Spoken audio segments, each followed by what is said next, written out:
Job. दोस्तों, अगर आपने पीएफ निकालने के लिए फॉर्म भरा है और वो रिजेक्ट हो गया, तो इसमें मैं आपको आज बताने वाला हूँ कि किस रीज़न से आपके रिजेक्ट होते हैं और ऐसे में अब आप क्या कर सकते हैं। तो दोस्तों, क्लेम रिजेक्ट होने के कई कारण हो सकते हैं, जिसमें से जो कुछ कॉमन कारण है उसकी मैं आज आपसे बात करने वाला हूँ। सबसे पहला कारण जो है वो है कि आपके बैंक की डिटेल गलत होना। दोस्तों, जब आप केवाईसी करते हैं तो आप अपना केवाईसी ध्यान से चेक करें कि जो केवाईसी के अंदर आपकी बैंक डिटेल दी गई है, उसमें बैंक डिटेल के अंदर में जो आपका नाम है वो आपका नाम की स्पेलिंग बिल्कुल पीएफ के बाकी डिटेल्स में जो स्पेलिंग है, जैसे आधार कार्ड और पैन कार्ड में जो नाम की स्पेलिंग है उससे बिल्कुल मैच करनी चाहिए। पहली चीज़ तो नाम मैच होना चाहिए। दूसरी चीज़ ये है कि आपका बैंक का जो आईएफएससी कोड है वो ध्यान रखें कि अगर आपने बैंक का आईएफएससी कोड गलत डाला, मान लीजिए आपकी पहले ब्रांच जो है वो एक ब्रांच में थी, फिर आपने ट्रांसफ़र कर ली ब्रांच और अब आप दूसरे घर के पास की किसी ब्रांच में आपका अकाउंट है, तो ध्यान रखें कि ऐसे में ब्रांच बदलने से आईएफएससी कोड भी बदलता है।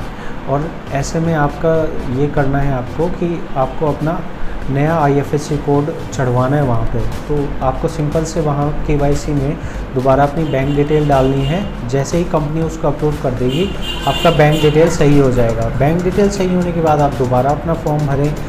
कोशिश करें कि पासबुक ना लगाएं, चेकबुक लगाएं। चेकबुक लगाने से ज़्यादा ज़्यादा चांसेस होते हैं होने के। पहला रीज़न मैंने आपको बताया बैंक का। दूसरा रीज़न जो होता है वो होता है गलत कारण सिलेक्ट करने का। आप गलत रीज़न से अगर फॉर्म भरते हैं, जैसे कि कुछ गलत रीज़न मैं आपको बता रहा हूँ जिस पे आमतौर पे क्लेम फॉर्म रिजेक्ट होते हैं। वो पहला रीज़न होता है, सबसे पहला रीज़न होता है नेचुरल कैलेमिटी। तो नेचुरल कैलेमिटी का मतलब होता है प्राकृतिक आपदा। प्राकृतिक आपदा मतलब ये होता है कि हमारे यहाँ कोई किसी तरह की बाढ़, भूकंप, इस तरह का कुछ आग लगना, ये चीज़ें हो गई हैं। तो अगर आप ये रीज़न से फॉर्म भरते हैं तो हो सकता है आपके पास ज़्यादा से ज़्यादा 5,000 रुपये आए। लेकिन अगर आप जैसे किसी बाढ़ प्रभावित इलाके में रह रहे हैं, केरल में या बिहार में, इस तरह का अगर जब वहाँ हादसा हुआ हो और आप वहाँ रह रहे हों, तो उस केस में पीएफ ऑफिस आपको ज़्यादा पैसे दे सकता है।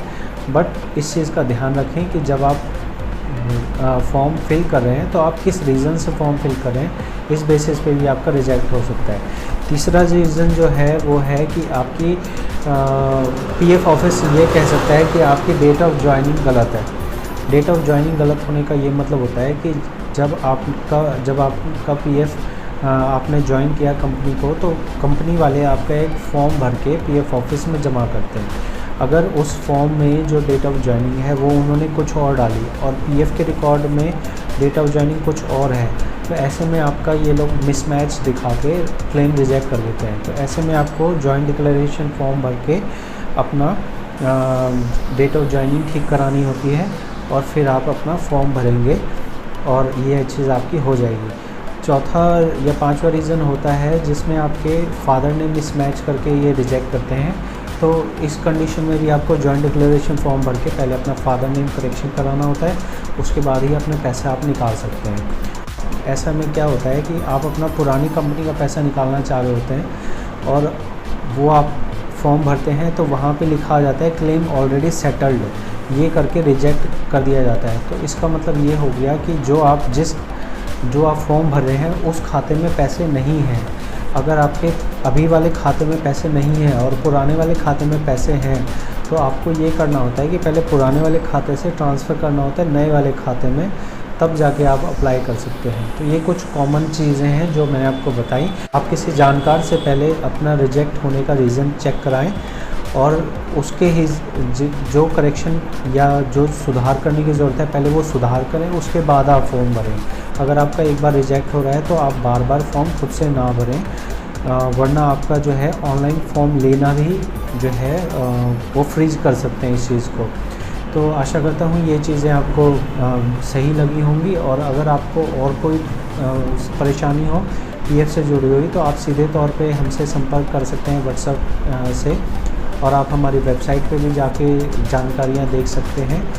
और इस तरह हमसे जुड़े रहने के लिए हमारे यूट्यूब चैनल को आप सब्सक्राइब करें। और अगर आपके किसी दोस्त को या किसी भी रिश्तेदार में आपको पीएफ से जुड़ा उन्हें समस्या आ रही हो तो वो हमसे सलाह ले सकते हैं, हम उन्हें सही जानकारी देने की पूरी कोशिश करेंगे। बहुत बहुत धन्यवाद।